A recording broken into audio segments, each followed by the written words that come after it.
Sometimes the conditioned soul is very aggrieved by the chastisement of his enemies and government servants who use harsh words against him, directly or indirectly. At that time, his heart and ears become very saddened. Such chastisement may be compared to the sounds of owls and crickets. I think we read this verse.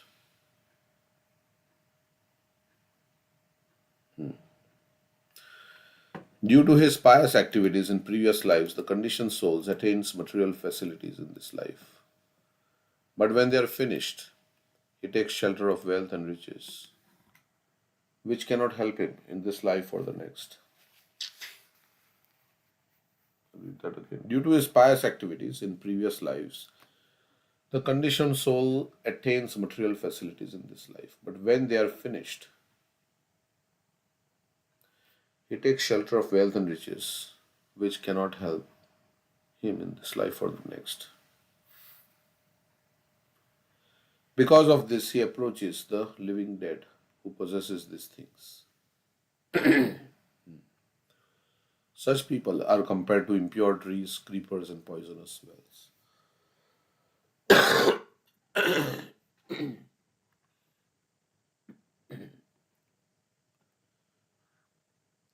So he has some money for some time and then he loses it. Then he approaches those people who have these things again.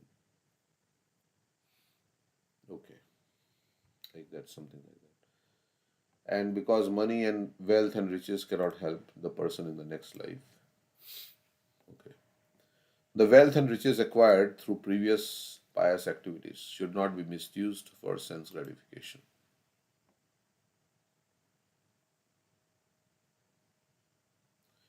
Enjoying them for sense gratification is like enjoying the fruits of a poisonous tree.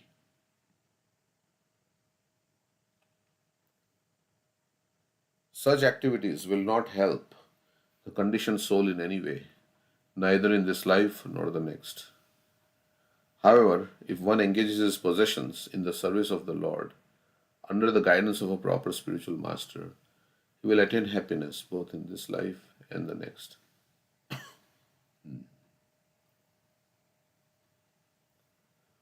So, whatever assets we have got may be due to our pious activities, but that those assets, those facilities should not be used for self gratification.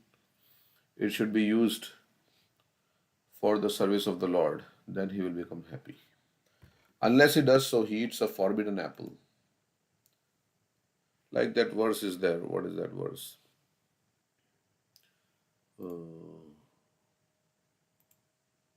Dharmasya hi apavargasya nartho अर्थाय उपकल्पते नार्थस्य धर्मै कांतस्य kamo labha smita. So we'll read the translation of this verse.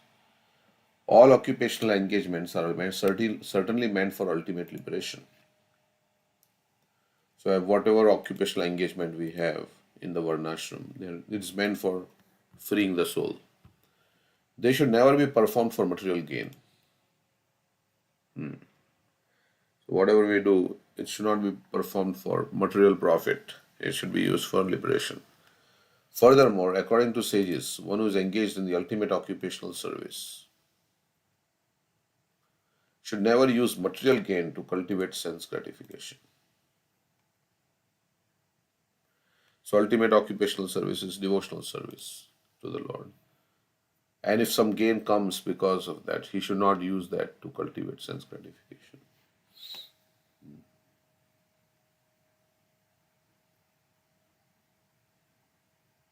But it is meant for liberation of avargasya. Okay.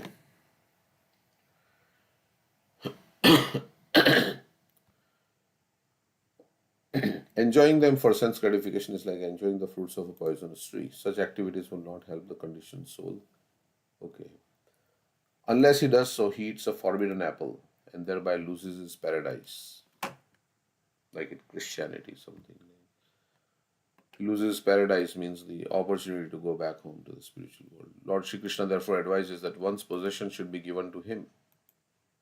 Yat karoshi yadashnasi, yat juhosi dadasi yat. Yat tapasyasi kaunteya tat kurushva madarpanam. O son of Kunti, all that you do, all that you eat, all that you offer and give away, as well as all austerities that you may perform, should be done as an offering to me.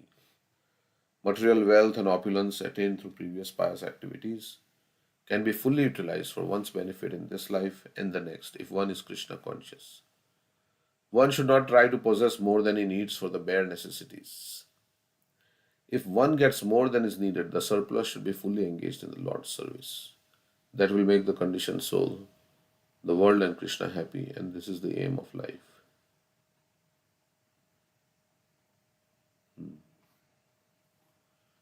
So Krishna will be happy if we use our resources, whatever Krishna has given us, and if we have more than what we need, then it should be used in Krishna's service, and Krishna will become happy.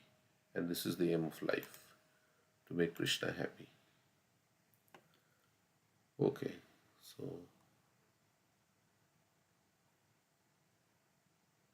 next verse.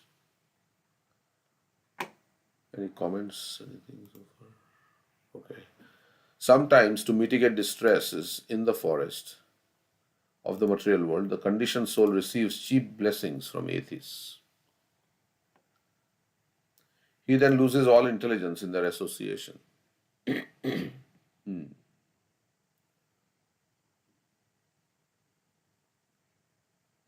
This is exactly like jumping in a shallow river. As a result, one simply breaks his head. So, going to people to get some cheap blessings who do not know the goal of life and like that, then we get misguided and everything, and we lose all our intelligence.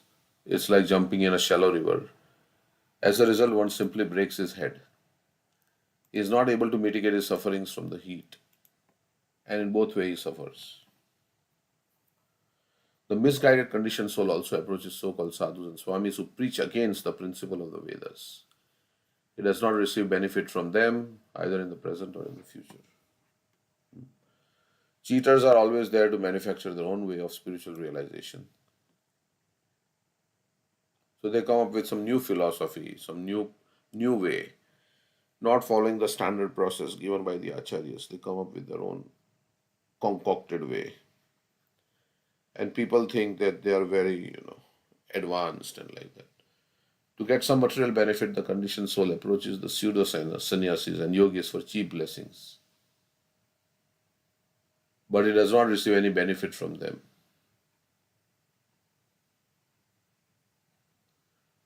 Either spiritual or material. They think they are getting blessings, but actually it's not. In this age, there are many cheaters who show some jugglery and magic. They even create gold to amaze their followers. And Prabhupada, who is talking about. And their followers accept them as God. This type of cheating is very prominent in Kali Yuga.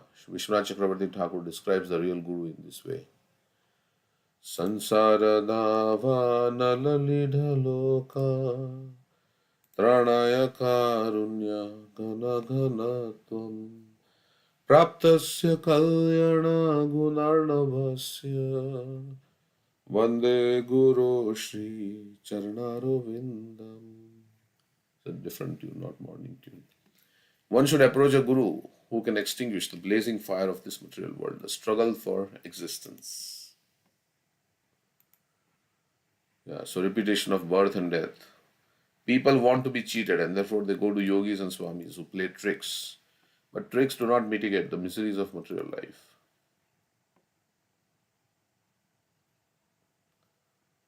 Yeah, you cannot go back home like by just without devotion to Krishna and just doing whatever you like, and you know so tricks do not mitigate the miseries of material life. If you don't chant Hare Krishna, if you don't accept Krishna, if you don't serve Krishna, then you can't go back. So now so many new age religions have come up, right? People, so many gurus are speaking, but they are not speaking from Bhagavad Gita. They're not talking. So, and they have big following. In Kali Yuga, this is one symptom that religion will be taken as irreligion and irreligion will be taken as religion. So many people, they have big followings, but they are not speaking what Krishna has spoken in the Bhagavad Gita. Sometimes they don't even believe that God is a person. So they have their own philosophy. And if being able to manufacture gold is a criterion for becoming God, then why not accept Krishna, the proprietor of the entire universe, wherein there are countless tons of gold?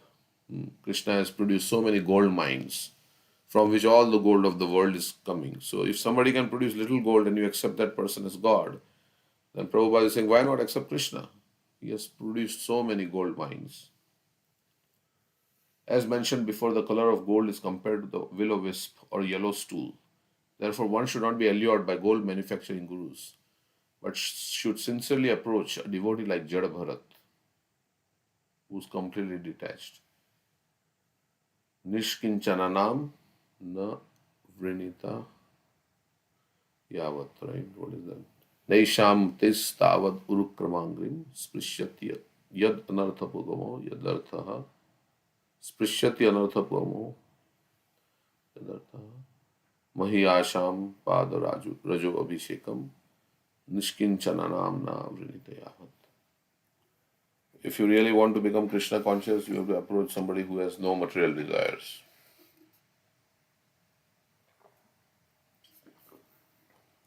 A person like Jada Bharat. Jada Bharat instructed Raghuguna Maharaj so well that the king was relieved from the bodily conception. So when such a person speaks, then like Prabhupada spoke, and then everybody became free from the bodily conception of life. One cannot become happy by accepting a false guru. A guru should be accepted as advised in Srimad Bhagavatam 11.3.21. Tasmat gurum prapadyate jigyashu shreya uttamam. One should approach a bona fide guru to inquire about the highest benefit of life. Such a guru is described as follows. Shabde parecha nishnatam. Such a guru does not manufacture gold or juggle words. He is well versed in the conclusions of Vedic knowledge. Vedesha sarver aham eva vedya. He is freed from all material contaminations and is fully engaged in Krishna's service. If one is able to obtain the dust of the lotus feet of such a guru, his life becomes successful. Otherwise, he is baffled in both in this life and the next. Okay. So but one can have the best guru, but how much we take the instructions to heart and how much we apply is up to us. So, like Srila Prabhupada also, right? He is the Paramahamsa. But as long as the disciple follows, then he can derive benefit. If he doesn't follow the instructions, then yeah, whatever he did, that's his permanent benefit. But then one can also. So Maya is so powerful. At any moment, we can, like, even we may have done so much service. So there were so many disciples of Prabhupada. So they did so much service. They sacrificed their youth, and then they got sidetracked. But whatever they have done is all their permanent asset. So after Prabhupada left, many disciples left. Prabhupada said one time, don't be surprised by how many leave. Be surprised by how many stay. Okay.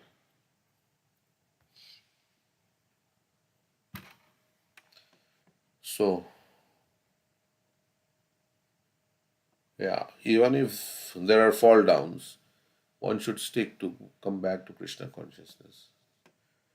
Like that. That is natural for the conditioned soul. The conditioned soul, till is perfect, there will be fall downs. And as Krishna says in the 11th canto, that one should remain happy. But it doesn't mean that, yeah, whatever I've done is all right and like that. But what is this? Let me see here. What is that verse in the 11th canto? Having awakened faith in the narration of my glories, he should repent. Faith in narration of my glories, but not being fully purified, he should remain happy, right? Having 20. Yeah, I thought that. Yes, thank you. Having awakened faith in the narration of my glories, being disgusted with all material activities, knowing that all sense gratification leads to misery, but still being unable to renounce all sense enjoyment because you are conditioned soul. You can't give up sense enjoyment. My devotee should remain happy and worship me with great faith and conviction. Even though he is sometimes engaged in sense enjoyment, my devotee knows that all sense gratification leads to a miserable result, and he sincerely repents such activities. If he can avoid it, it's best, but if he can't, then he should repent for it whenever it happens and remain happily engaged in Krishna's service. So,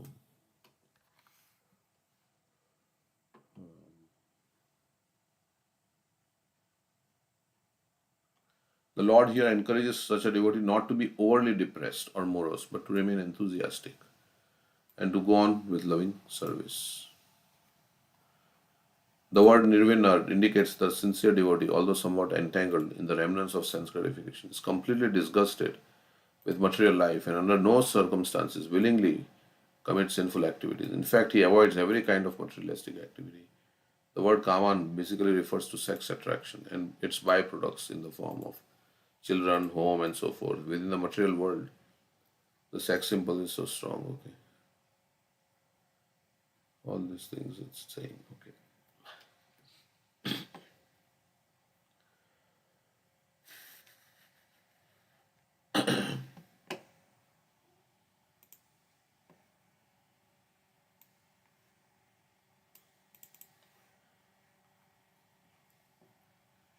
so in the material world, when the conditioned soul cannot arrange for his own maintenance, despite exploiting others, he tries to exploit his own father or son, taking away that relative's possessions, although they may be very insignificant. If he cannot acquire things from his father or sons or other relatives, he is prepared to give them all kinds of trouble.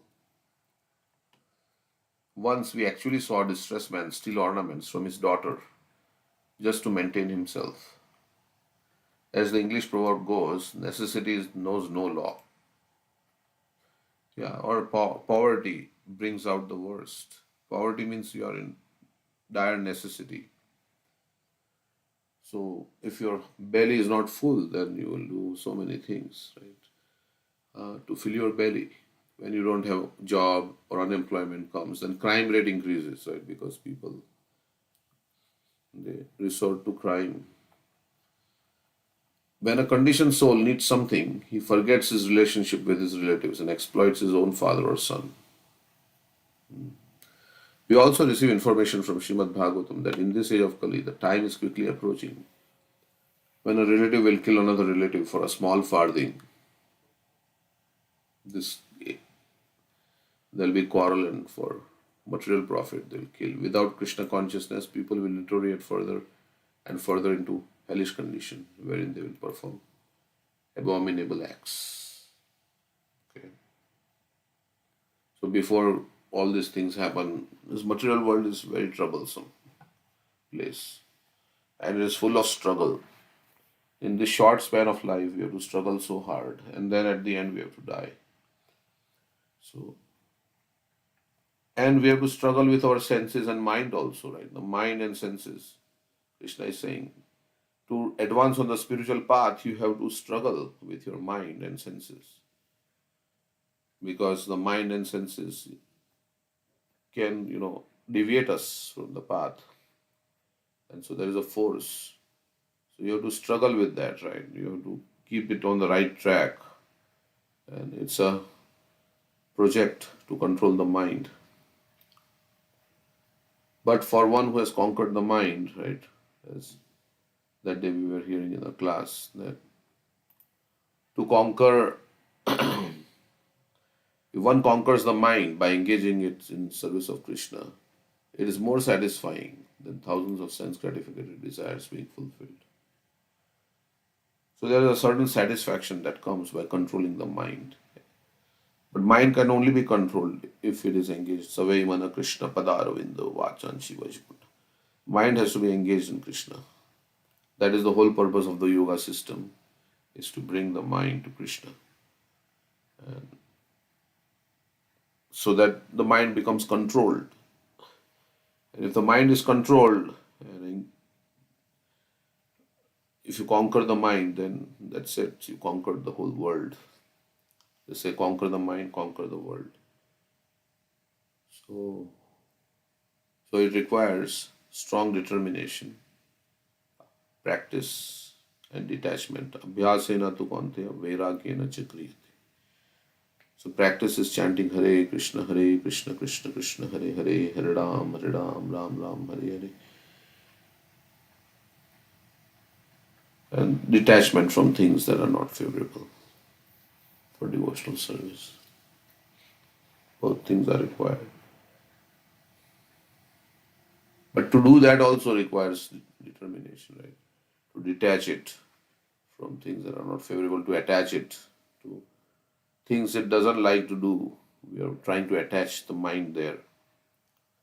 Because naturally mind is attracted to sense gratification. So to refrain from that requires like determination.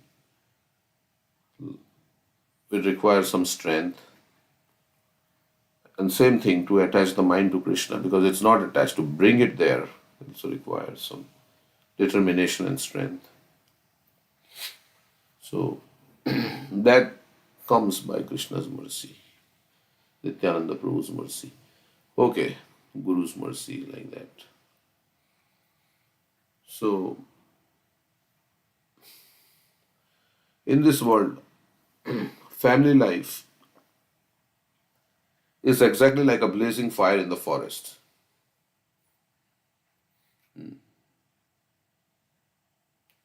There is not the least happiness. So saying there's no happiness in family life. And gradually one becomes more and more implicated in unhappiness. In household life, there is nothing favorable for perpetual happiness. Being implicated in home life, the conditioned soul is burned by the fire of lamentation. Sometimes he condemns himself as being very unfortunate, and sometimes he claims that he suffers because he performed no pious activities in his previous life. Yeah, I am so bad, it's like, so I'm suffering. I did not do any punya karma. He may say like that, it's my karma, like that. So whatever.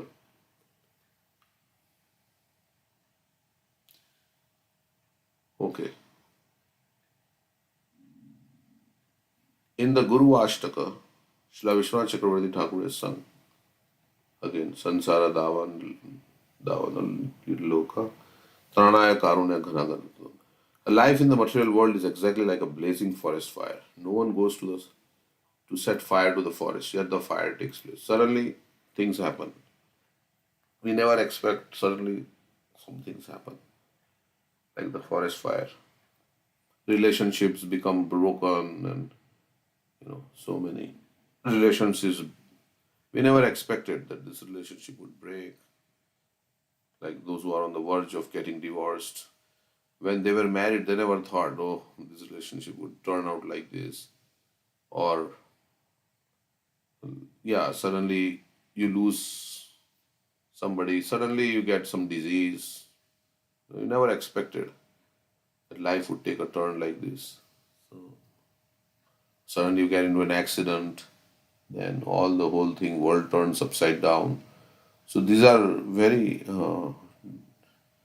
yeah, it's very difficult, unpredictable. The only thing that is certain about life is uncertainty. So,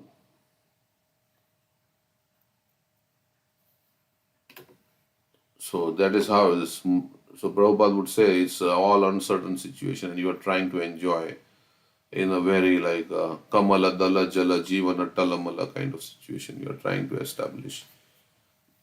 But life is so fragile, and so many things can happen.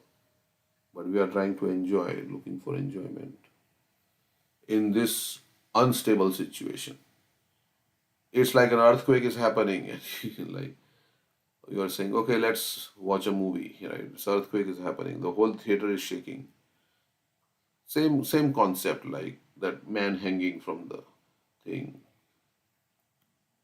All around there is danger and like that, but he's trying to lick some drops of honey.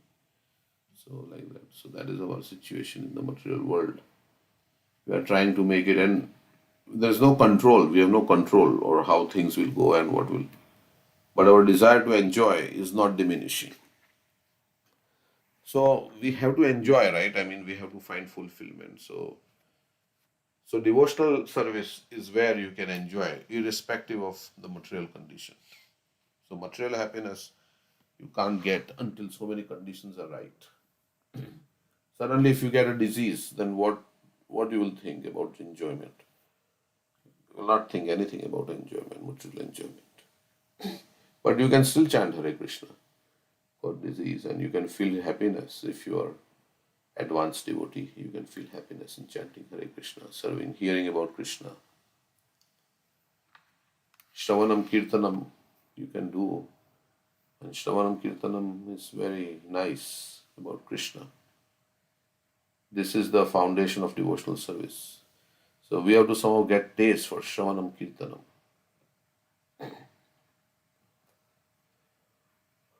Similarly, everyone wants to be happy in the material world, but the miserable conditions of material life simply increase. Sometimes a person caught in the blazing fire of material existence condemns himself, but due to his bodily conception, he cannot get out of the entanglement, and thus he suffers more and more.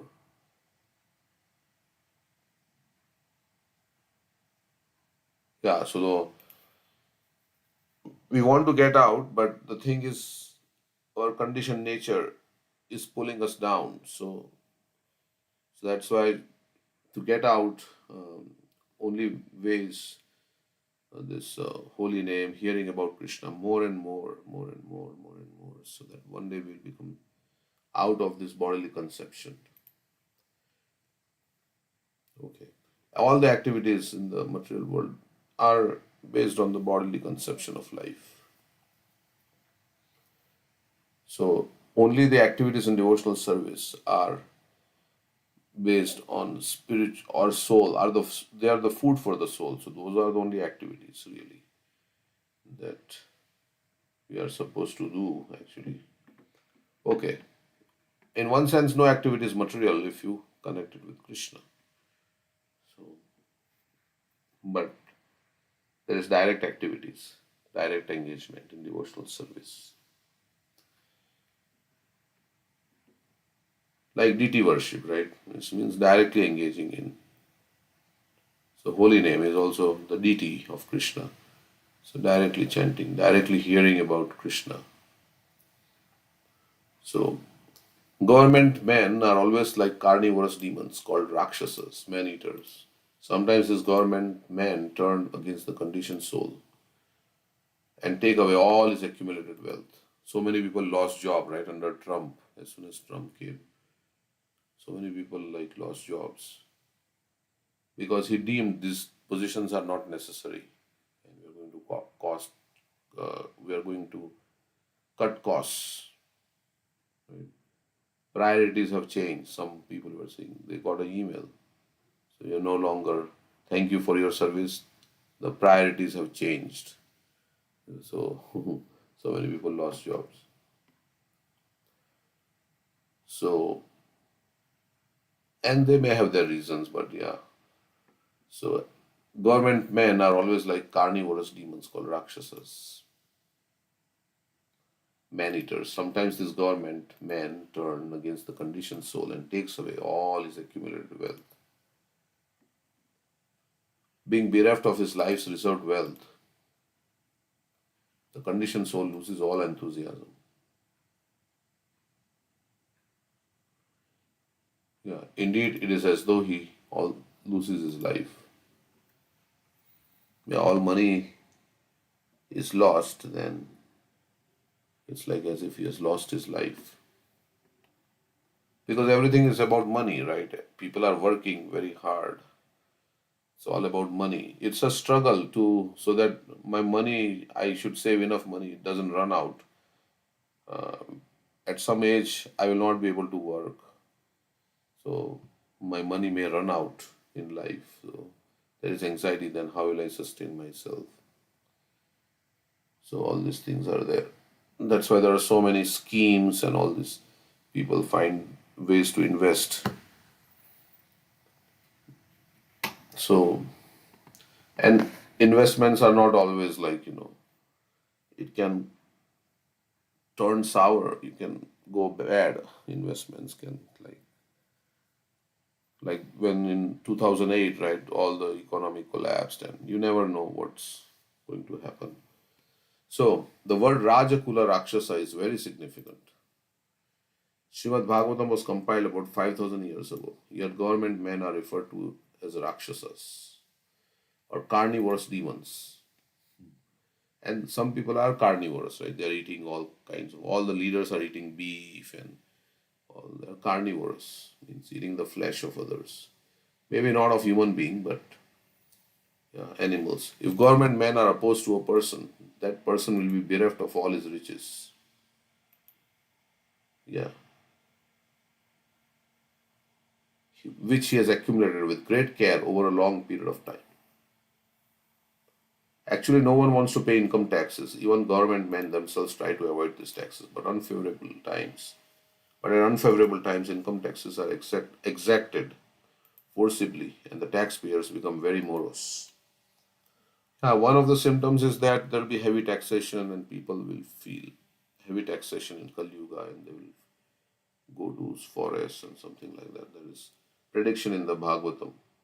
Sometimes the conditioned soul imagines that his father or grandfather has again come in the form of his son or grandson. In this way, he feels the happiness one sometimes feels in a dream, and the conditioned soul sometimes takes pleasure in such mental concoctions. Oh, my grandfather died, but he has now appeared as my child.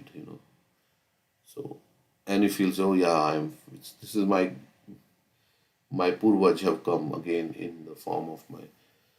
Due to ignorance of the real existence of the Lord, the conditioned soul imagines many things, influenced by fruitive activity. He comes together with his relatives, fathers, sons, and grandfathers, exactly as straws gather together in a moving stream.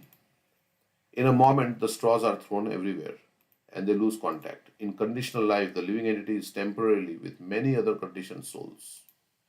They gather together as family members, and the material affection is so strong that even after a father or grandfather passes away, one takes pleasure in thinking that they return to the family in different forms. Sometimes this may happen, but in any case, the conditioned soul likes to take pleasure in such concocted thoughts.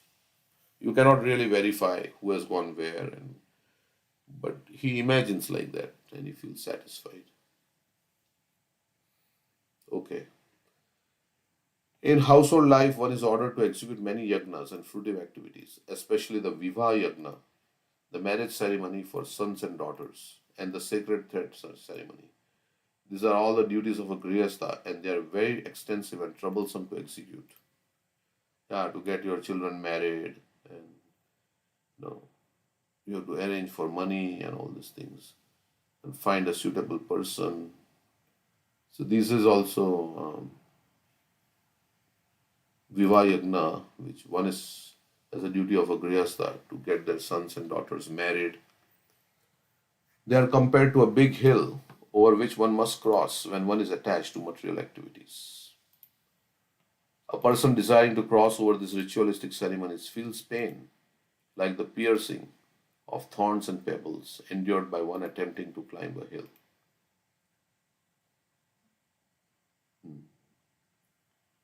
Thus, the conditioned soul suffers unlimitedly. Yeah, sometimes there's dowry involved and all these things, and they have to pay money and all this. So they become very disturbed. Okay. It's all because without Krishna consciousness. That's why. There are many social functions for keeping a prestigious position in society. And then what will other people say? That's like. In different countries and societies, there are various festivals and rituals. In India, the father is supposed to get his children married. When he does so, his responsibility to the family is complete. So, like that, they have this. Arranging marriages is very difficult, especially in these days. At the present moment, no one can perform the proper ritual of sacrifice, nor can anyone afford to pay for the marriage ceremony of sons and daughters. Therefore, householders are very much distressed when they are confronted by these social duties. It is as though they were pierced by thorns and hurt by pebbles. Material attachment is so strong that despite the suffering, one cannot give it up. Prahlad Maharaj therefore recommends Hitvatma patam grihamandakupam vanam gato yadharim ashrayat. The so called comfortable family position is compared to a dark well in a field. If one falls in a dark well covered by grass, his life is lost despite his cry for rescue. Highly advanced spiritualists therefore recommend that one should not enter the Grihastha ashram. Like Prabhupada said sometimes, marriage means 75% chance that he will not go back to God. Sometimes he said, I don't know where he said, but this, I was talking to Damodar Krishna Prabhu, who used to stay here. Yesterday only I talked to him. So he was telling me this quote. Although he, yeah. It is better to prepare oneself in the brahmachari ashram for austerities and remain a pure brahmachari throughout one's life so that one will not feel the piercing thorns of material life in the grihastha ashram. In the grihastha ashram, one has to accept invitations from friends and relatives and perform ritualistic ceremonies. By so doing, one becomes captivated by such things, although he may not have sufficient resources to continue them.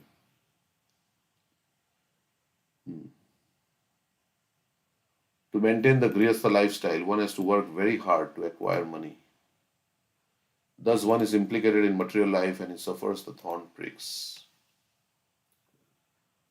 Okay, so yeah, is raising children is not so easy, right? So much money for their education and this, that.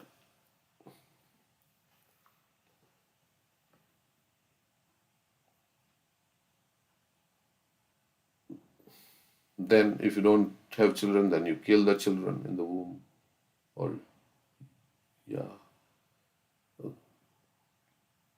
somehow avoid children, then that's also sinful. Then you're implicated, as Prabhupada was saying. So, so to have children is also trouble because then you have to look after them, you have to nurture them. It's a big project. It's trouble, but of course, people say it's a burden of love, right? Because you have to, but there is no guarantee that your children will turn out exactly how you want, right? So, in initial days or initial years, they may show interest in becoming devotee, but when they become teenagers and then they may lose all this interest and they may have some other ideas because they are also spirit souls, they have their own past history, and so like that sometimes their parents tell, yeah, if only my child was becoming more like, has more interest in this. So so all these things can happen. It's not guarantee that they will take up spiritual life, and or they may go on the wrong path, then that gives a lot of anxiety also. Or if their marriage is not successful, then that is also giving a lot of anxiety to parents. Or if their child, if your child's child has some issues, then also the parents are anxious. So a lot of anxieties can come. And if it is going nice, then they feel happy. But it is only temporary, right? It's not going to last. Anything in this material world doesn't last. And our life is so fast going, right, in Kali Yuga, that we are here today and gone tomorrow. So it's so fast. So sometimes due to bodily hunger and thirst, the conditioned soul becomes so disturbed that it loses its patience and becomes angry with his own beloved sons, daughters, and wife. His inability to provide makes him angry. So he beats his wife or something like that. Thus, being unkind to them, he suffers all the more. Srila Vidyapati Thakur has sung, Tatala Sai Kate Vari Bindu Sama Suta Mita Ramani Samaje. The happiness of family life is compared to a drop of water in the desert. No one can be happy in family life. According to the Vedic civilization, one cannot give up the responsibilities of family life. But today, everyone is giving up by family life by divorce. This is due to the miserable condition experienced in the family. Sometimes, due to misery, one becomes very hardened towards his affectionate sons, daughters, and wife. This is but part of the blazing fire of the forest of material life. Okay, so Shukdev Goswami continued to speaking to Maharaj Parikshit. My dear king, sleep is exactly like a python. Those who wander in the forest of material life are always devoured by the python of sleep. Being bitten by this python, they always remain in the darkness of ignorance. They are like dead bodies thrown in a distant forest. Thus, the conditioned souls cannot understand what is going on in life. Material life means being fully absorbed in eating, sleeping, mating, and defending. Out of these, sleep is taken very seriously. While asleep, one completely forgets the object of life and what to do. For spiritual realization, one should try to avoid sleep as much as possible. The Goswamis of Vrindavan practically did not sleep at all. Of course, they slept some, for the body requires sleep, but they slept only for about 2 hours and sometimes not even that. They always engaged in spiritual cultivation. Nidrahara viharakadi vijito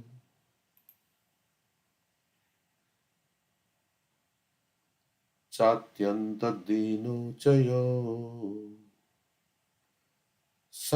संख्यापूर्वक नाम गणनतिभि कालावसानी कृतो निद्राहार विहार कादि विजितो चात्यंत दीनो चयो राधा कृष्ण गुणा स्मृतिर्मधुरिमा आनंदेन सम्मोहितो वंदे रूप सनातन रघुयुगो Sri Jiva Gopalako.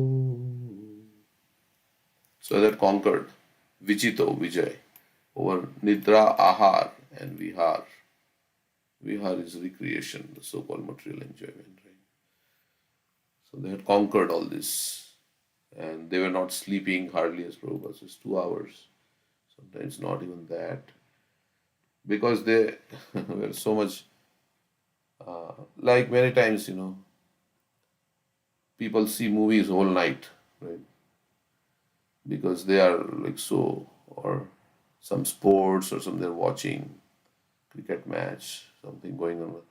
They can watch whole night because they're so like absorbed in it. It's giving them so much enjoyment. So material platform also people work whole night, something like that, because they have a release to So so like that, they are also very interested in devotional service. So they can't sleep. It is so much absorbing and interesting for them. So they can't sleep. So, and here we have trouble to get up early in the morning, right? So, and to remain awake during our sadhana.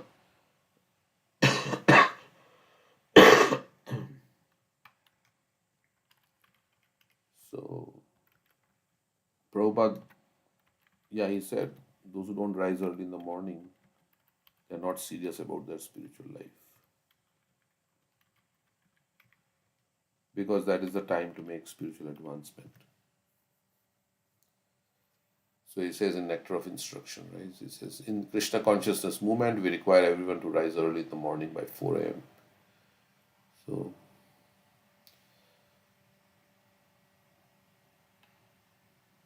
So one time I think Prabhupada was in Vrindavan and he rang the bell and the servant was sleeping and he was saying, even the karmis are up. Why you are sleeping? Like that he would be. Of course, the devotee may have been tired. There was some, he was in a plane and all the devotees were dozing off while all others karmis were awake. He was saying our devotees are like so bad, right? They can't avoid sleep, something like that. He said. So, of course, in plane, what to do? But yeah, Hare Krishna, Prabhuji. yeah. Seems like you're talking to me directly. Hmm? But yeah, it's all about choices. And just today morning's experience, I woke up late.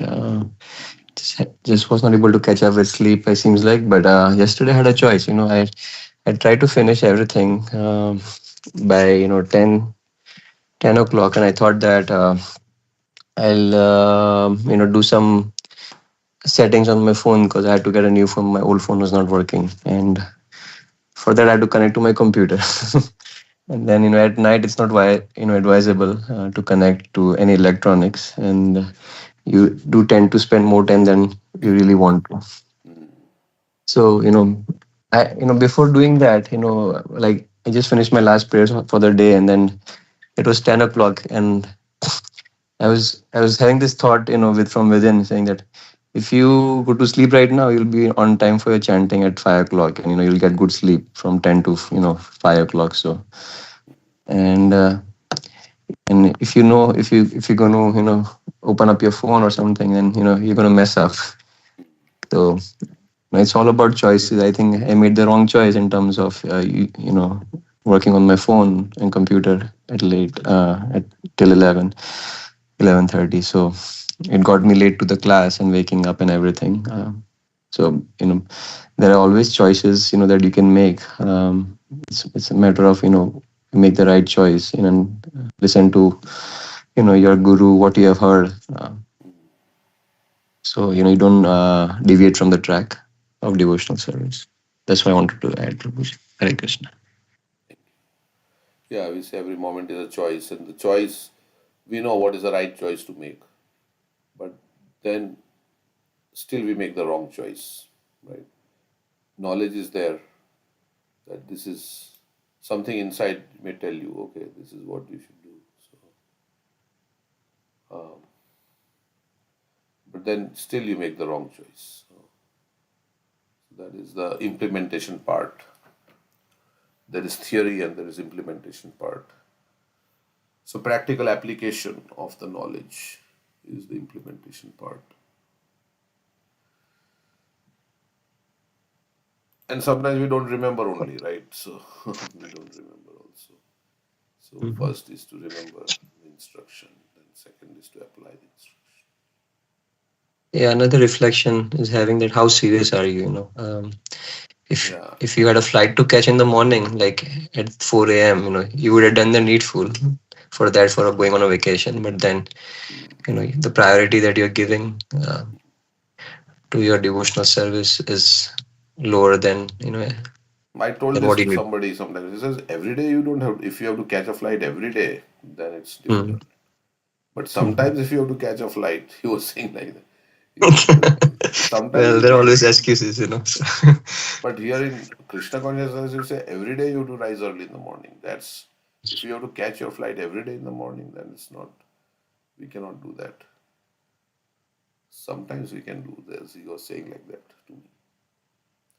So, but anyway, so, but yeah, it's ultimately if you get taste, you think, oh, this Japa time, so nice, I should chant Hare Krishna. So if you have taste, like if there is something exciting or something you think is very profitable happening in the morning, somebody is going to give you $100 if you come to Manglarti. and they will give you $100. Every time you go to Mangalarti, they give you $100. We can see actually if like that we are doing, how many people will show up. Of course, we have to shell out a lot of money, but not $100. We should give maybe $20. Should we start that scheme like that, right? Every day who comes to Mangalarti or chants, attends the full morning program will get $20. Or maybe it We may need not to be find a sponsor first. Hmm. But $20 may not be very exciting for people. So you have to say a little bit more. And then if, as the word spreads, oh, we are getting $50 every time we come, or even more. As you up the amount, then the desire to come will also increase, right? So for the And for uh, the taste of money, yeah. Right. like this, Prabhuji, the way he explained this situation, so I was thinking it is like Arjun uh, in Bhagavad Gita chapter 2, before he accept the that Guru Krishna as a Guru, Uh-huh. he also he actually acknowledged his own mistake first. That yes, this is because of my miserly weakness, because that is important. I mean, if someone doesn't even acknowledge, then what to speak of finding solution. Yeah, acknowledging. First, you have to recognize, like in the R's we have. So first, you have to be self-critical to recognize your fault, right? Then only you can reform, you can repent, you can, right, recognize, repent,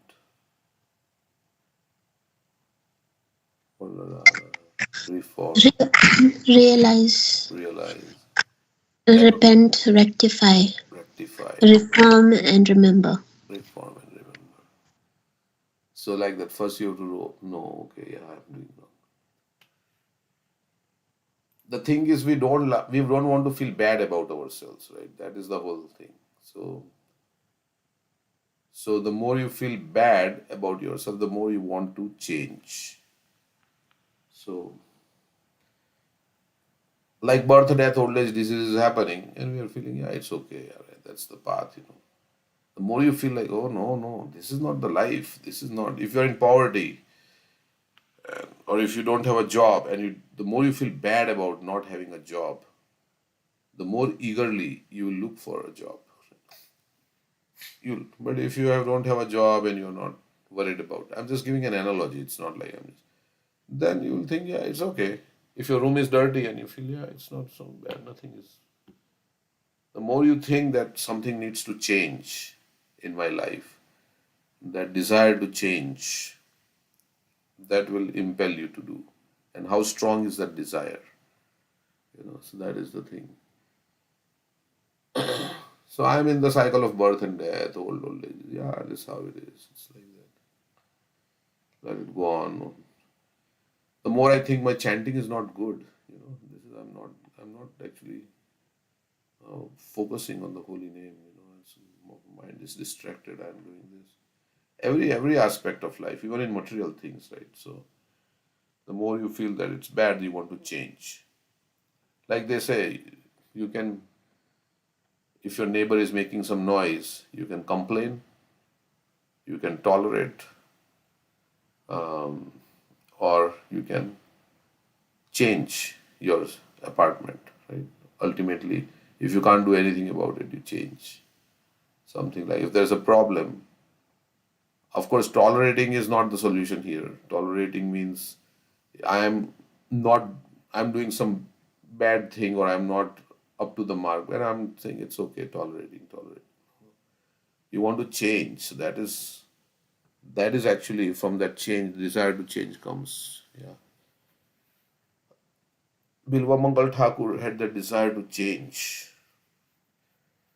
So sometimes it is said, if you want to keep things as they are, you cannot become Krishna conscious. We have to change our consciousness. And that requires courage, because we are in our comfort zone, right? Even in jobs, right? If you introduce a new technology and a better way of doing things, people are a little bit, resistant to change because they are settled in the way of doing things the way. So there is a change, whatever it is called. What is it called? Change training or something like that. Um, so, so that is why change nobody likes. But if you keep things as they are, then it will become like, yeah. So, of course, we don't want to change if you are doing good. Then we have to remain steady. We don't want to change and try something new and mess up. If it is going good, then we should just stay that way. We don't want to introduce some newer situations and trying to disrupt our sadhana. If it is going good, we should be. We don't want change. But if it's not going good, then we want change. So, of course, there is always room for improvement. In bhakti, you can always do more. Right? They say you should never think you have done enough. That's one thing.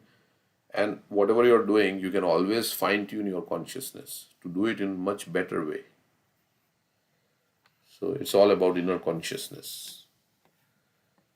So, following in the footsteps of Goswamis, we should try to reduce sleeping, eating, mating, and defending.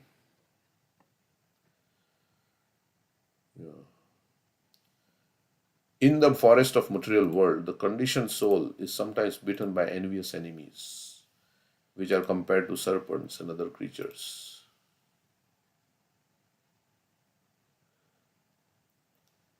Through the tricks of the enemy, the conditioned soul falls from his prestigious position. Being anxious, he cannot even sleep properly.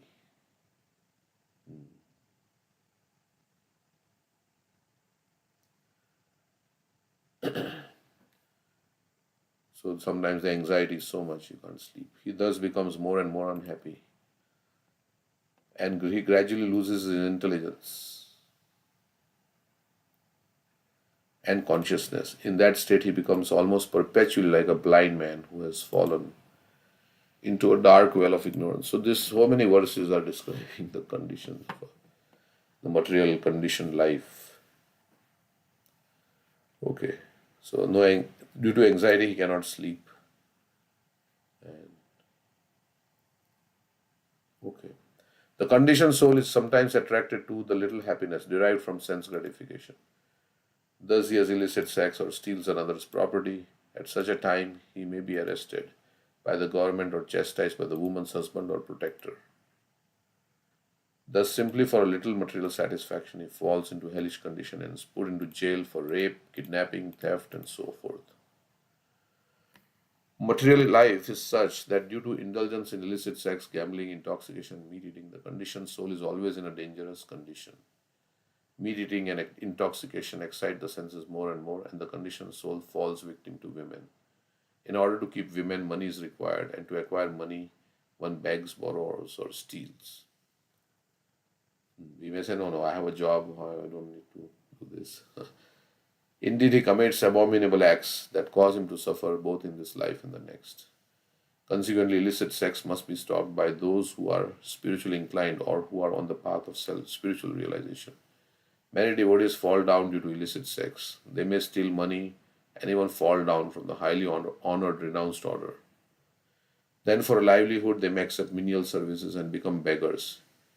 It is therefore said in the Shastras, Yan Maithunadi Grihamedi Sukham Hitucham. Materialism is based on sex, and whether licit or illicit. Sex is full of dangers even for those who are addicted to household life. Whether one has a license for sex or not, there is great trouble. That's where it comes from there. Whether licit or illicit, it's a cause of great trouble. Prabhupada. Bahu dukkha bhak. After one indulges in sex, many volumes of miseries ensue. One suffers more and more in material life. A miserly person cannot properly utilize the wealth he has.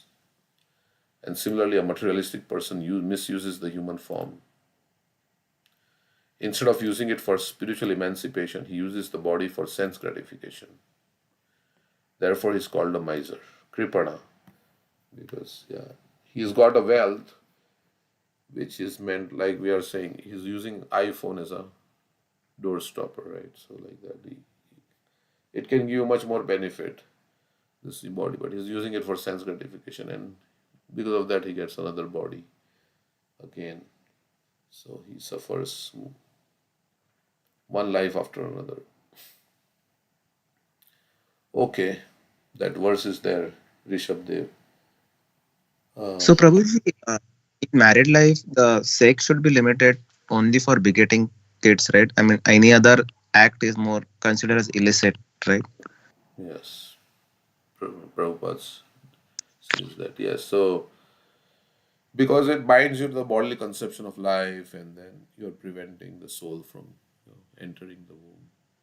So, like that, all that. So, it is considered like that. Yes. Okay, so here one suffers more and more in material life. Material means a person cannot properly utilize the wealth. Yes. Yeah, so there we have Brahmana and we have Kripada.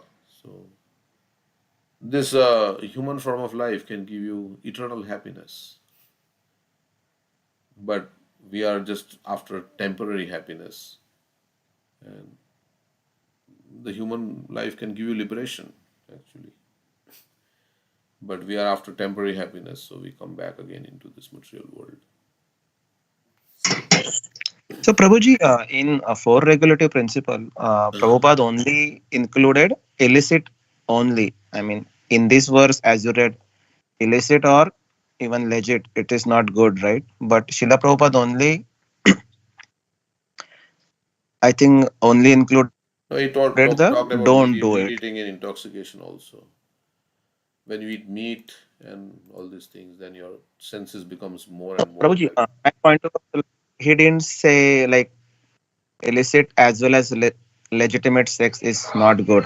He just say illicit is not good, right, Prabhu? No, he's saying that sex is full of dangers even for those who are addicted to household life. Whether one has a license for sex, means in marriage, or not, there is great trouble. So, this verse he's quoting, Yan Maithunadi Grihamedi Sukhamitucham, spoken by Prahlad Maharaj. He's saying, sex life is compared to rubbing of two hands to relieve an itch. Grihamedis, so called Grihasthas, who have no spiritual knowledge, think that this itching is the greatest platform of happiness, though actually it is a source of distress. Why it is a source of distress? Somebody may say, well, why? If so, that's why for purpose of having a child, it is Krishna says dharma viruddha bhuteshu kamas, that I am and sex life which is not contrary to religious principles, but otherwise it is like this. And or you can say, as Prabhupada was saying, that like then you have your sons and daughters and you have to maintain them and all these things. So that in that way also it is a source of distress. The Kripadas, the fools who are just the opposite of Brahmanas, are not satisfied by repeated sensuous enjoyment. Those who are dhira, however, who are sober and who tolerate this itching, means they don't give up, they don't yield to this itching. The itching is there, but you don't start scratching. Are not subjected to the sufferings of fools and rascals. So the idea is that, yeah, after when you have, and that other verse, right? Pumsa striya mithuni bhavamitam tayor mitho hridaya granthi mahu ato griha kshetra sutapta vidyar janasya mohayam aham mameti. So you come into the conception, you have to require so many things. You require griha, you require a job, you require all this wealth, and then one becomes enamored by this all this because he's working hard, and one becomes enamored by. But there is grihastha life. It's not like grihamedi life is different. Grihastha life means yes, these are Krishna's children. I have to take care of them. Then it is devotional service. We think like that. We have to make them devotees. We have to liberate them from the cycle of birth and death. So if you think like that, then it's grihastha life. So, but still, you don't. There is uncertainty, and there is you have to. If you have a lot of money and things like that, then you can raise children easily. But to acquire money, to spend, and if the economical situation is very fragile, and you're dependent on your job, and your job goes, then it gives you anxiety because now so many things can go wrong with one body and mind. Now you have five bodies, you have five children, you have five bodies and mind to deal with. With one body and mind, in our body and mind, so many things can go wrong. Now you are responsible for five bodies and five minds, and so many things can go wrong. So your probability of things going wrong in your life increases, and that's going to give you more anxiety. That's why people don't want to have more children and things like that. But then they do illicit activities, like they use contraceptives. Like that. That's wrong. But so that is how it is. So Delhi का लड्डू जो खाए वो भी पछता है ना खाए वो भी पछता है Prabhupada said like that.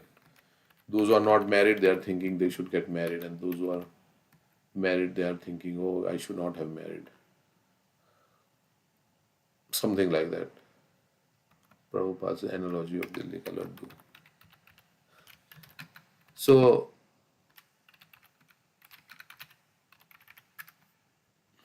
of course, it may not be everything everywhere like that because people have a lot of like nice married life and they feel happy about it. But then according to Varnashram, you are said, okay, at some point you cannot remain like that in that situation. You are supposed to now more become Krishna conscious. So don't become enamored by the, because if you have good karma and you don't have any dearth of money and you have good relationships like that, then you feel like, yeah, it's good.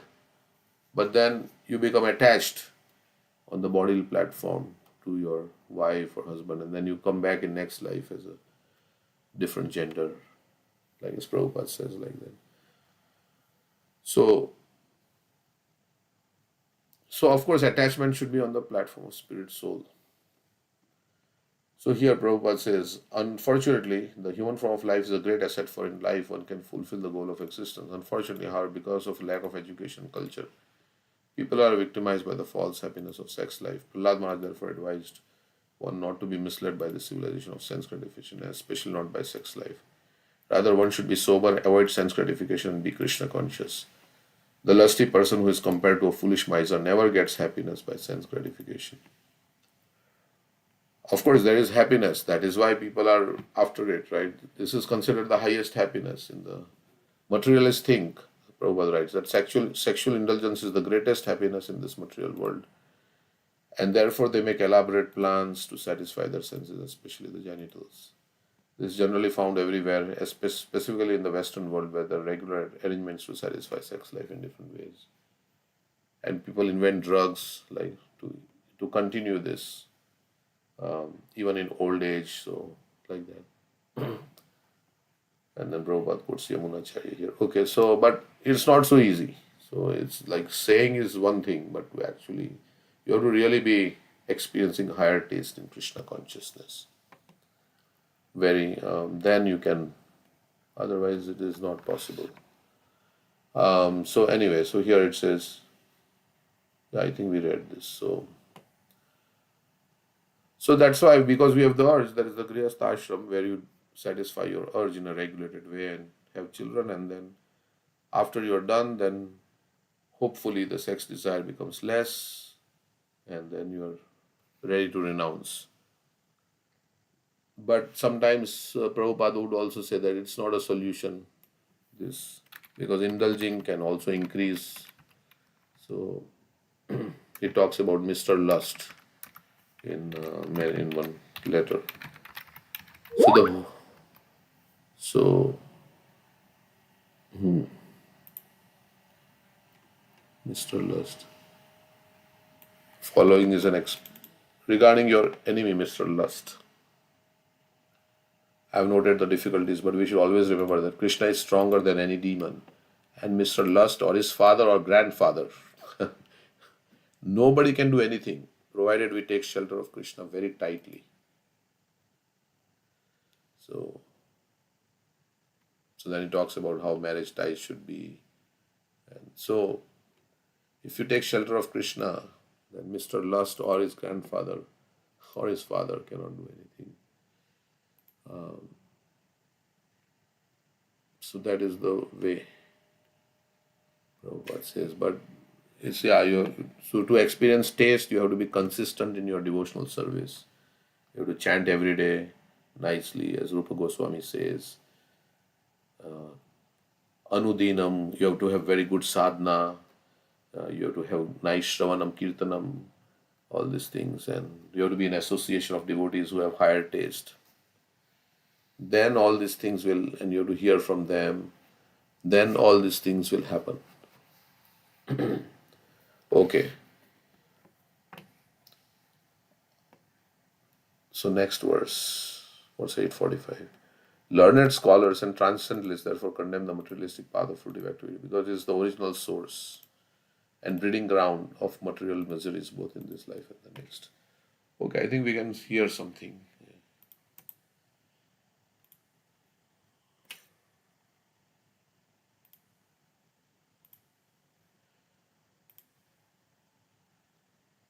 So how much we are becoming purified and all this. So you have to wage a war.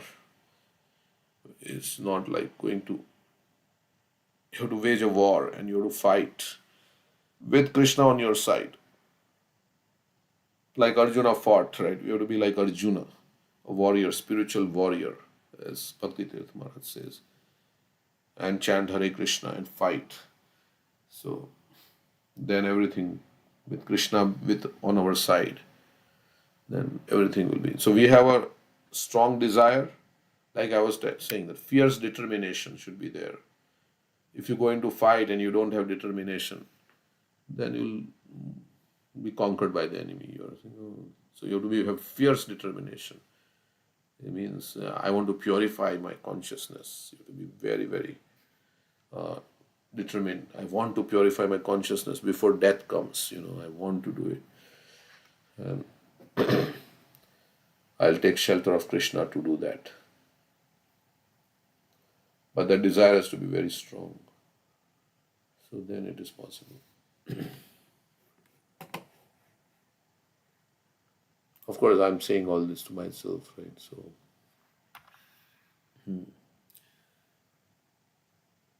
because of all that we want to do after all this Krishna consciousness is to purification of heart. We want all our anarthas. We want some, at the end of the day, we want freedom from all anarthas and attachment to Krishna.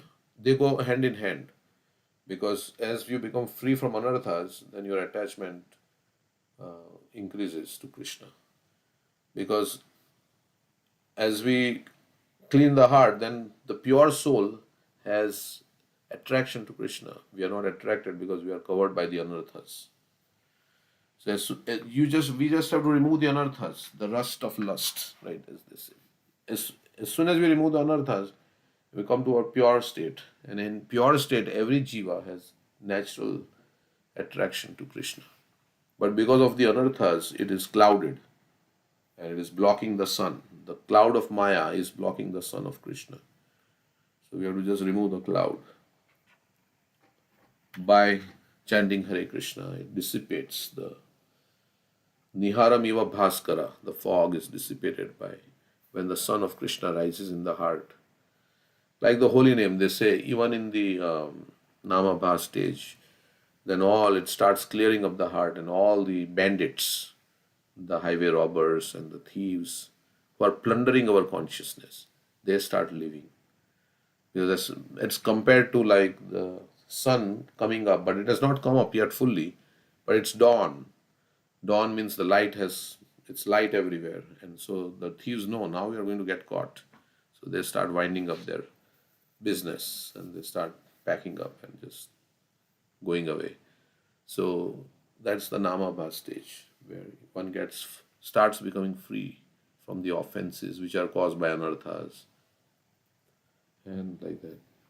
Material desires, envy, lust, anger, pride. Okay, so we were hearing lectures of Prabhupada, right? We have that series. I think it has been a while since we heard so I was thinking today we can hear sometimes lectures of Prabhupada. I don't know if you have it. You kept a track.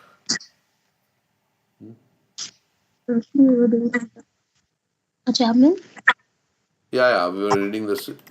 We were going in sequence, right? From some place, we were going, like hearing every day one class, or so we can continue that sequence of Prabhupada's lectures. I was thinking, but it's been a very long time. So because we are hearing everybody else, but we should hear Prabhupada first. Sometimes we should hear him So also. we can start with this Canto 5. I mean, he must have given Jad Bharat Jada Bharat. lectures. Where, yeah, okay. Canto 5.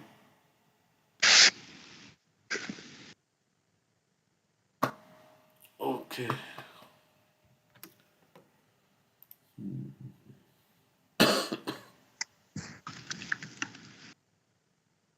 So let me pull up the Prabhupada Vani, Canto 5, first lecture.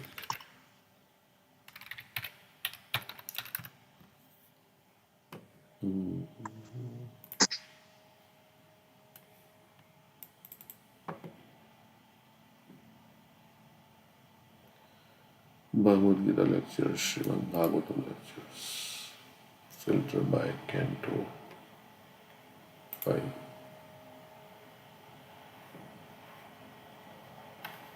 No, we are 514. There is no chapter 14 here, or which one was that? Jada Bharat was which chapter? Or we can just start from, this is all Rishabh Dev's teachings, right? 5, 5. Mm-hmm.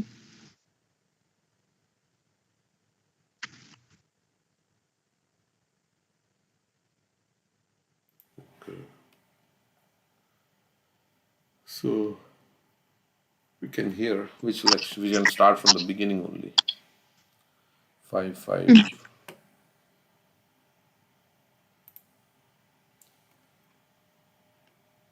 Okay, where is the verse? 551 is, Naham teho teha bhajam nare. okay, Prashtan Kaman. Okay, it starts here. Okay, it's a long lecture. So let's see how many minutes it is. Let me turn on the sound. Hmm. 1 hour. Executive head, the president or the king. Let's see if there is one in London. अज्ञानतिमिरान्धस्य ज्ञानाञ्जनशलाकया चक्षुर्मिलितां येन तस्मै श्रीगुरवे नमः. In each and every planet, not planets also, and the predominating deity on this planet. On every planet,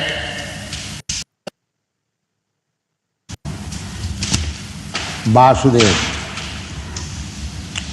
long years ago, and he was the emperor of the whole world.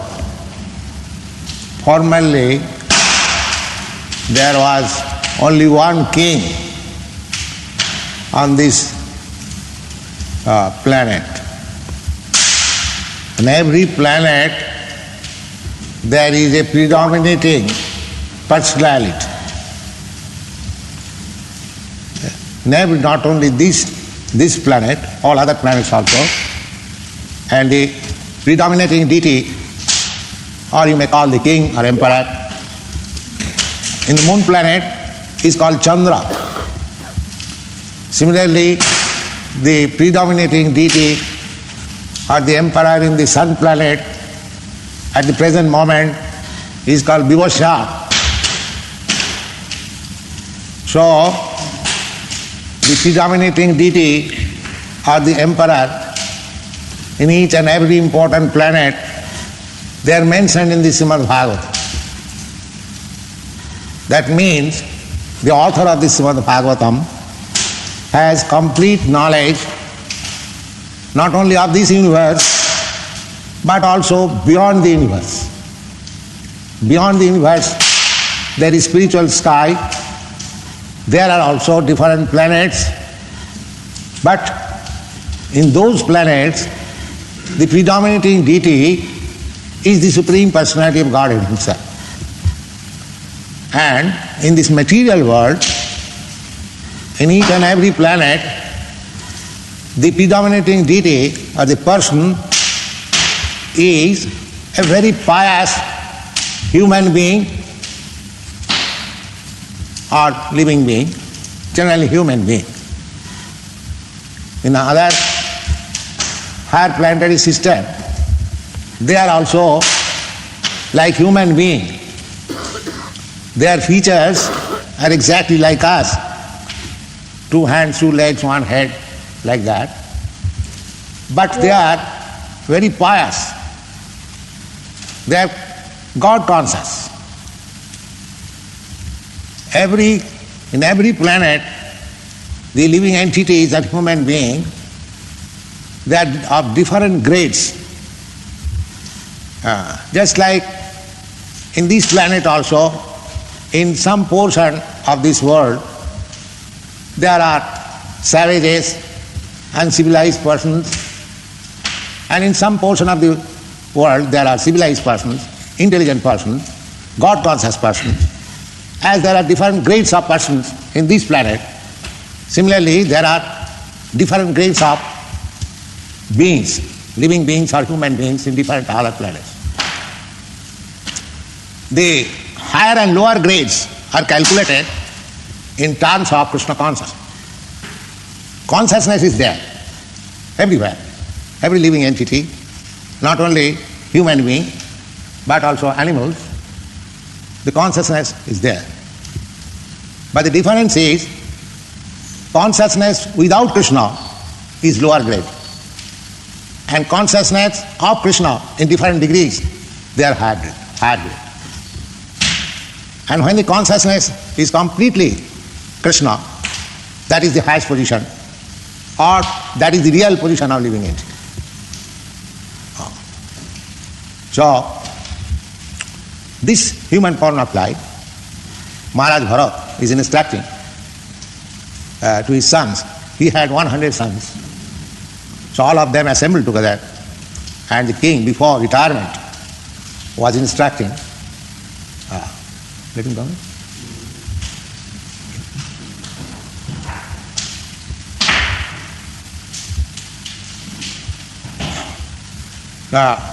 Instructing his sons. It is the duty of the father that before retirement. Now here is one significant point. Why the king was retiring? And that is the system, Vedic system. Either one is king or one is ordinary human being. At a certain age, he must retire. That is Vedic system. Not that because one is king and one has ample opportunity for sense enjoyment, therefore he should indulge in sense enjoyment without retiring from family life. That is not Vedic system.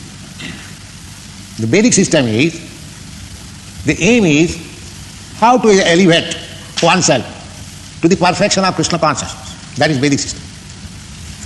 You have read Bhagavad Gita in the 15th chapter, 15th verse, you will find Vedaista sarvai ahameva vedyam. The whole Vedic system is designed or planned how to know Krishna. So if you follow Vedic system, then the ultimate objective should be to know Krishna. That is the Vedic version, and corroborated by Lord Krishna himself. He is the original compiler of Vedas, therefore his version should be accepted, that the objective of studying Vedas means to know Krishna. That's all. Vedaisya sarvai ahameva vedyam. Therefore, the king, Rishabdev, is advising, instructing his sons. And he was retiring. Why he was retiring? He could enjoy his kingdom. Just like at the present moment, either a king or a family man does not retire. Even a poor man living with family with great difficulties. But if you ask him to retire, he will not be able. We have asked many old men, he is suffering, he is not happy within his family members. But if I say, why you are taking so much trouble with the family? Why not come and live with us in Krishna consciousness society? He will not agree. Because he has no Vedic training. Up to the end of the life, he will stick to the family life. Many politicians, in our country, we have seen many old politicians, 75 years old, 80 years old, not only in our country, in other countries also. In your country, Great Britain, Mr. Churchill, unless he was forced to death, he would not give up politics. Our Gandhi, he was killed by another political group, and then he was forced to retire. When Gandhi attained independence, I requested him in a letter, Mahatma Gandhi, now you started your struggle with the Britishers that they should go and Indians should have their independence. Now we have attained independence and Britishers have gone. Now you preach Bhagavad Gita. You have got some influence. You are known throughout the whole world, a very saintly person, and you also pose yourself that you are a great scholar of Bhagavad Gita. Why don't you take up Bhagavad Gita and preach? There was no reply. And he was still meddling with politics. So much so that his own assistants became disgusted. And it is said that he was planned to be killed.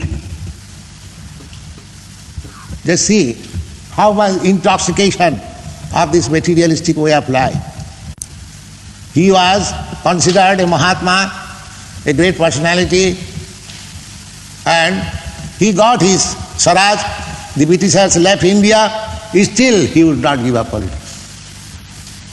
Still he would stick. Unless he was forced to give up, he was killed. Similarly, Jawaharlal Nehru also. Nobody would retire voluntarily. Unless he is killed by somebody or he is killed by the laws of material nature. This is the disease. We cannot give up. Devi Jesa Gunamahi Mama Maya Durataya. The Maya is so strong that even an old man advertising to be very pious man, he cannot give up politics. Because Maya is so strong, he is thinking, if I leave political field, my countrymen will suffer, and so many disasters will happen. He is thinking like that. But actually, things will go on. Many politicians came and gone. In your country, there are many great politicians. They came and gone. But your country people are still living and they are going on. In Germany also, many Hitlers came and gone. Similarly, in India also, many Gandhis came and gone. But things are going on. This is explained in the Bhagavad Gita. Prakita kriyamanani gunai karmani sarvasa ahankar vimunatma kattaham iti mannate. Everything is being done by the laws of nature. You cannot change it. There is a plan, God's plan. It will go on. You don't have to bother yourself that without you everything will be topsy-turvy. No. You cannot do anything. You are falsely thinking that your leadership is very much needed. No. I was thinking when I was householder, several times there was indication given by my Guru Maharaj that I should give up my family life and become a sannyasi and preach this Krishna consciousness movement. In several ways there was hints from my spiritual master, but still I was not willing. I was thinking, if I go away, then my family, my sons, my daughters, they will suffer. But actually, I have left my family connection in 1950. Actually, 54, but introductory in 50. But the last 20 years. But they are living, I am living. They are not dying in my absence, and I am not suffering without being in my family. On the other hand, by Krishna's grace, I have got better family members. I have got nice children in a foreign country. They are taking so much care of me, I could not expect such care from my own children. So this is God's grace. We should depend on Krishna. If Krishna is kind, wherever we go, everyone will be pleased, everyone will be kind.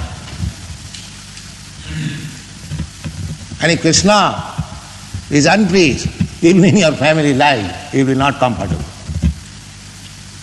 Therefore, according to the Vedic system, at a certain age, it is indicated that one should retire from family life. So this Rishabdev Maharaj, he was retired. Although he had 100 sons, all obedient sons, he was emperor, anything was at his command, still he was retired. That is the Vedic system. He had no disadvantage. He was personally the incarnation of Godhead, an emperor, very obedient sons, opulence, everything complete. Then on many instances, his son Bharat Maharaj, he also retired.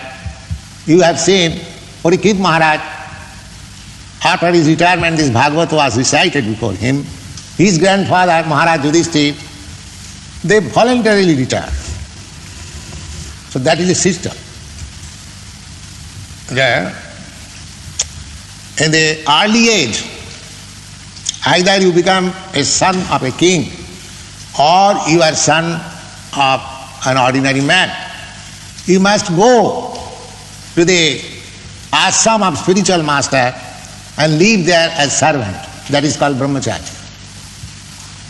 Brahmachari's life means to serve the spiritual master as menial servant. Whatever he will ask, the brahmachari will do. It is so much strict that brahmachari, whatever he collects, he gives to the spiritual master. The spiritual master's property. It is not his property. And the spiritual master, if he forgets to call one disciple, my dear son, come and take your prasadam, then he will not take prasadam without being called. He will starve. Of course, spiritual master does not forget, but these are the injunctions, that if he does not ask you, come and take your prasadam, then you should not touch yourself. There are so many strictures. So this is the beginning of life. And these strictures are followed even if he is son of a king, or even if he is Supreme Personality of Godhead, just like Krishna. Krishna also undergone this disciplinary action when he was a brahmachari for some time. So, this is the system. In the beginning of life, one should become brahmachari, and then he marries, lives with wife and children, at most 25 years, then he retires. The husband and wife goes from one pilgrimage to another in this way travels, because the children are grown up, and when the husband is completely free from all family attachment, he takes sannyas. This is the process. Brahmachari, Grihastha, Vanaprastha and sannyas. So this Maharaj, Rishabdev, before retirement, it is the duty of the father to give instructions how to look after family affairs, their personal affair, their spiritual advancement, everything. So here Rishabdev is instructing, my dear sons, do not think that this particular body, human body, is equal to the body of the cats and dogs and hogs. Don't consider like that. He has particularly mentioned Bidbhujang. Bidbhujang means this 2 liter. As in the human society, the dog-eater human being is considered the lowest of the human society. Similarly, in the animal society, the animal which eats stool is considered the lowest. So the gradation of human being is also calculated according to the eating process. This is modern thinker also says. In your country, Dr. Bernard Shaw, he has written one book, I think it is named You Are What You Eat. So eating is very important thing. If you eat like cats and dogs, then you become cats and dogs, even in the human form of life. If you behave like cats and dogs, you become cats and dogs, even in the human form of life. Similarly, if you work hard, very hard, like cats and dogs or hogs, then what is the value of your human life? Human life should be very sober, peaceful, full of knowledge, full of bliss, peaceful, devotee. These are the good signs of purity. Simply working hard like animal and eating like animal and no. That particular thing is being instructed by the Shabda to his sons. My dear sons, this human form of life, anga deha, deo bhajang niloke. Everyone has got body. But the body in the human society is to be treated differently. It should not be just like the hogs. The hogs whole day and night they are after stool and sense gratification.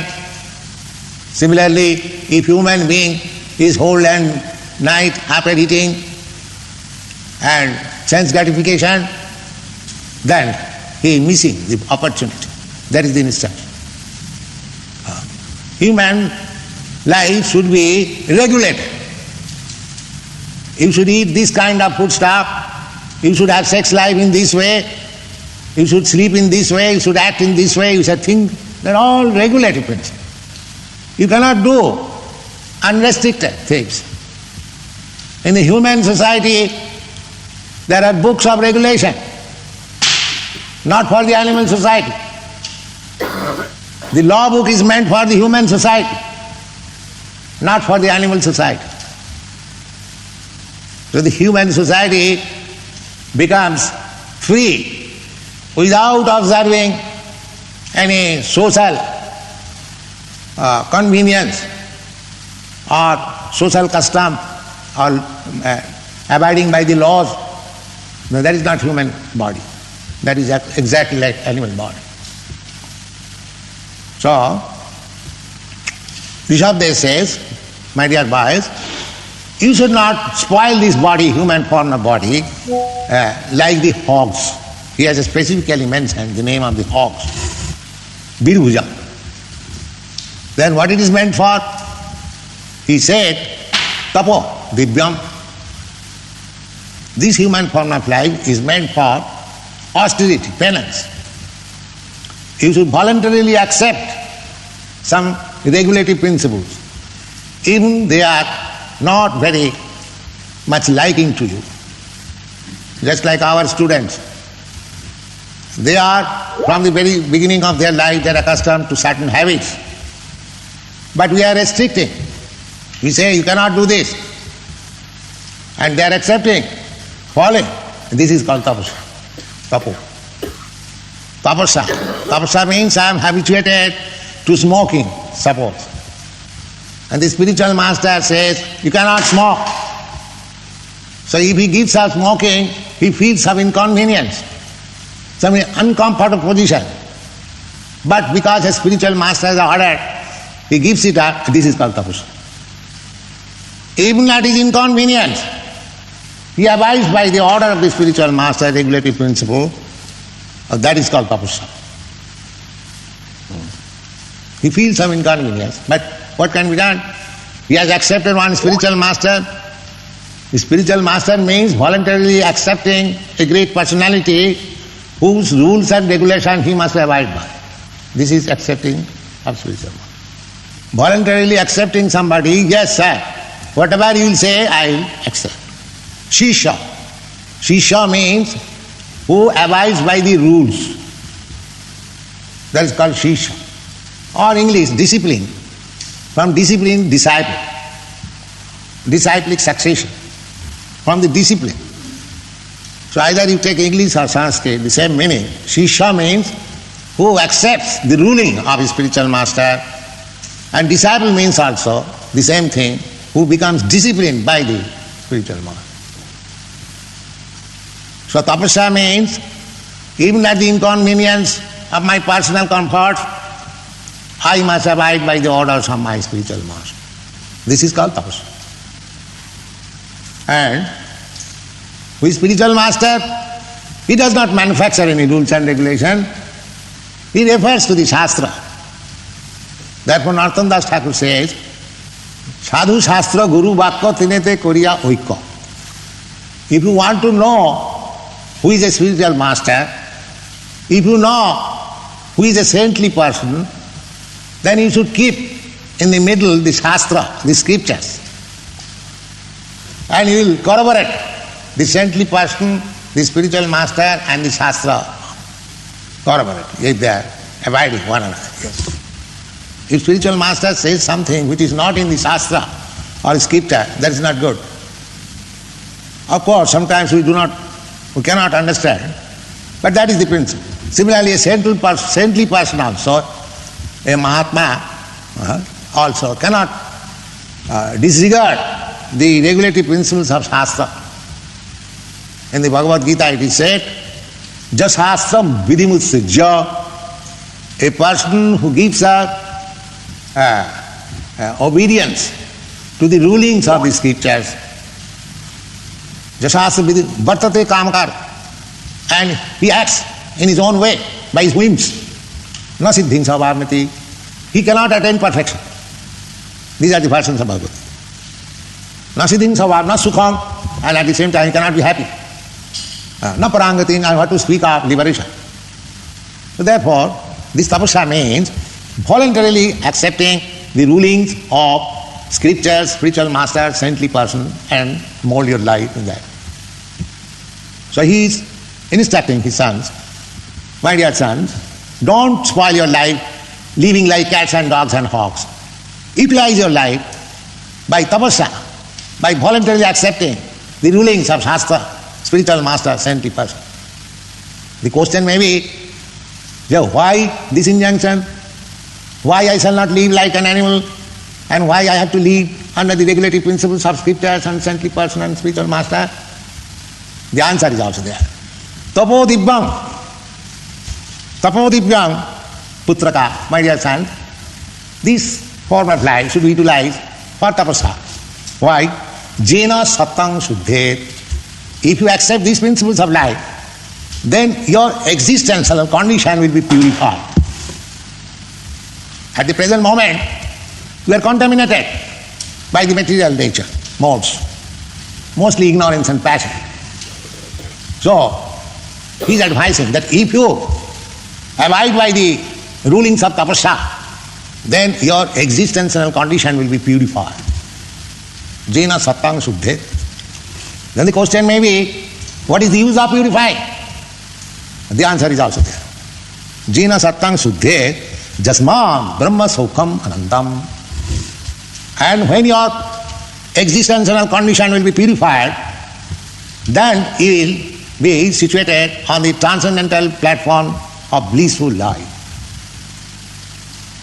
And one may question, what is that? The brahma sokham anandam. You are hankering after happiness, pleasure.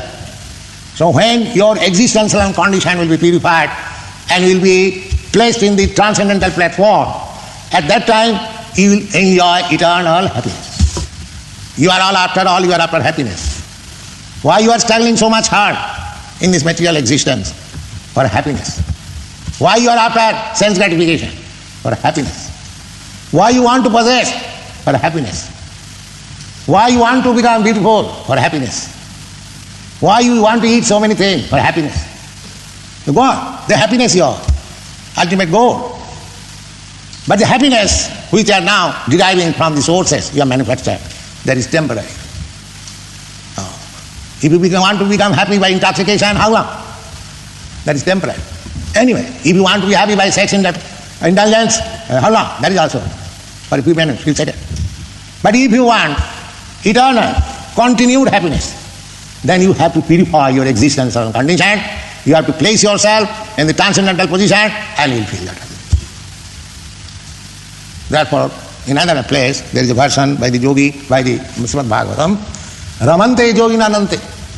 The yogis, they are also having sense gratification. But where? Anante, with the Supreme. They are also having sense gratification. Raman means sense gratification. Just like Krishna's name is Radha Raman. His sense gratification is with Radha. So, the sense gratification is also there, but not this sense. Don't consider like this. Here it is only sense gratification is a perverted reflection of the spiritual sense gratification. The whole devotional line of service is also sense gratification. Rishikena, Rishikesa, Srivanam. Rishik means senses. And Rishikesa means the master of the senses. The master of the senses is Krishna. So when your senses will be applied for the sense gratification of Krishna, that is your transcendental position. And when your senses will be employed for your sense gratification, that is material. This is the difference. So when one is situated in the transcendental platform, when one's existential conditions are purified by tapasya, by voluntarily accepting austerity and penance under the guidance of spiritual masters, shastras, scriptures, saintly person, at that time it will be possible that you are in the platform of satisfying the senses of Krishna and you are fully satisfied. How it is? The practical example I have given several times, that in this body there are different parts of the body. The different parts of the body cannot enjoy senses or satisfy independently. The different parts of the body will depend on the whole body. You can touch up a nice cake, food stuff, but the fingers, the parts of the body cannot enjoy it. But if the fingers catch it and puts into the mouth, it goes to the stomach. Then there is some secretion from the stomach and it goes to the heart, it turns into blood, it is transfused in different parts of the body and immediately your finger becomes red. This is the process. Tabo Divyam, Jena. The sense gratification is there, but through Krishna, then you feel complete sense gratification. Just like the gopis, perfect. All devotees, but gopis are the supreme. So, this is the process of human life, that we have to purify our present existential condition by voluntarily accepting the regulatory principle given by the spiritual masters, shastras. Then we become purified. At that time, our senses are employed in the service of the Supreme and we actually enjoy our senses. Thank you very much. Okay, so any points in the lecture that one would want to say, anything that struck you? Or of course we can say we have heard everything before, but still if you want to say anything. Yeah, Prabhuji. Using our senses for our own sense gratification is, we are not being more like, it's more of like a miser, just keeping for oneself. And I could just relate in terms of, for example, if a parent, if he has something but he's just using for himself and not for his kids, you know, he, no one does that, but I'm saying, that's what I think we are doing. Krishna is the giver, and rather than giving back to him, we are just using for ourselves, and that's why we are still entangled in this material world.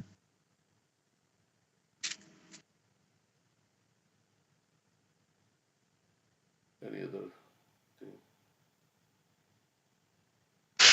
So you were saying Ramante Yogino Anante, these yogis, they are also having sense gratification. Means they are enjoying from within by, of course, satisfying Krishna's senses. But how it's amazing that doing austerity and tapasya, they get to a state that they are enjoying. Austerity tapasya means restricting the senses, only engaging them in Krishna's service. That is the greatest austerity. Not that you have to deprive of, do fasting and sit in heat and cold, and that's not what is mentioned here in this verse, right? Do tapasya and austerity Yeah, austerity for serving Krishna. Yeah, authorized for austerity, serving. authorized Mhm. austerity, not like yeah whatever the acharyas have given, like fasting on Ekadashi and appearance days, and then so it will purify our consciousness. Rising early in the morning, chanting Hare Krishna, reading Srila Prabhupada's books every day can be an austerity, right? I mean, but still we hear. So these are austerities. But it is enjoyable, right? I mean, once you start liking chanting Hare Krishna, you start liking, then it's no longer austerity. But Yeah. You were saying that sense enjoyment can give you happiness for few minutes, few seconds, but these yogis, they're experiencing all the time happiness. Ramante Yogino Anante, yeah, unlimited happiness. yes. Material enjoyment has a beginning and an end. Adyantavanta tu kaunteya. Nateshu ramate buddha. Those are intelligent. They don't delight in this. So it's a beginning and an end. Yeah. I think we can. He was saying that we can enjoy with our spiritual senses, spiritual sense gratification. He was talking about that you can have unlimited, whereas material sense gratification you can only have limited. And it's a mixed bag, as you were saying, right? It's a mixed bag. It comes also with misery. Yahi sansparshaja bhoga dukkha yonaiva. So, okay. There are no side effects, we have said on that. And then, yeah, he was talking about at a certain point, one should retire in life so that one can focus on Krishna. Rishabdev also did. Rishabdev also did retire, even though everything was nice. So, and he was saying about Yeah. himself, right? How he didn't want to go. He was thinking. So without me, nothing will go on. But he was saying, I'm now 20 years separated from my wife, and they are all still living, and I'm also there. I'm also living. So without me, nothing will go on. We think like that. It will go on. Maybe we should depend on Krishna. If Krishna. Krishna is kind, wherever we go, everyone will be pleased, everyone will be kind to me. But if Krishna is unpleased, then every situation would be uncomfortable. Or Krishna may create an uncomfortable situation to make us detached also. So that he says he takes away also, right? So it was uncomfortable that time for Prabhupada, right? His business was not going well. And wives hid all the, but that created a good situation for him to renounce. Yeah, that is there. He didn't say that, but other places he said that. Okay.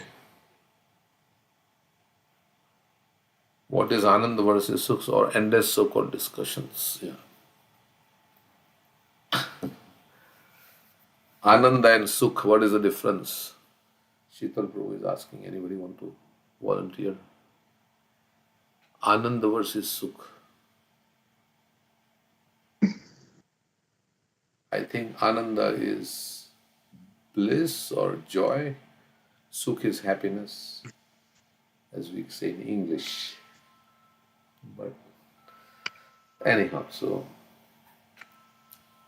happiness is felt at the mental platform, I think. And we can say joy is at the soul platform, spiritual. like that person was saying, I love, what is he saying? I love fish. So I like fish. I like fish, yeah. No, he was saying I love fish. Then Yeah. there's no So there was a wrong word. doubt. If you love fish, then you will take care of it, not eat it. Yeah. Okay. If Shital Bro wants to enlighten us more, we can hear from him. He's typing, but he can unmute, and life is too short and discussions are endless. Yes, so we should chant Hare Krishna, Hare Krishna, Krishna Krishna. Okay, we'll stop here for today. We have program in the temple. Today is No, no, Prabhuji. You see outside? 3 inches of snow. oh, is it? I didn't open my window. Oh my God. This Krishna, this is so bad. Nobody can drive this weather. Okay, then what to do? We'll see what we can do. Yeah, it's all snow. Heavy Can you have another snow. program on Skype? We can have program on Skype, yeah, at 11 o'clock. Okay. Yeah. And if it is, yeah, fair weather devotee, we are fair weather devotees. So if the weather is fair, then you go. Okay. Yeah, we'll stop here. Thank you. We'll Thank you, Prabhuji. Hare Hare Krishna. Krishna. Thank you, Thank Prabhuji. you. Hare Krishna. Yeah, we are not devotees. So thank you.